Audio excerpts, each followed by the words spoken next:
Believe what you are hearing. Hindi nagkulang ang Diyos. Marami na siyang ginawa. Tayo lang makakalimutin.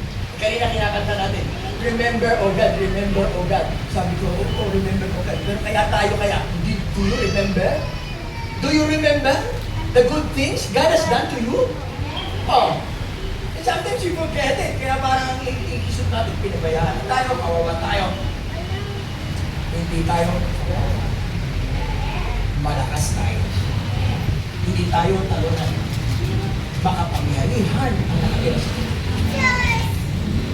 Hindi kayo uninda. We're not orphans. We are sons and daughters, the children of God. And 1 John chapter 3 says, and that is who we are. Yun talaga tayo. Ang pagiging disciple, ang pagiging sheep, ang pagiging training, or mentee, or attendee, are just part of the way we function. But the true identity mo at identity ko, we are sons. Yan ang totoo niya. We are born again. That's why we enter the kingdom. We are born again.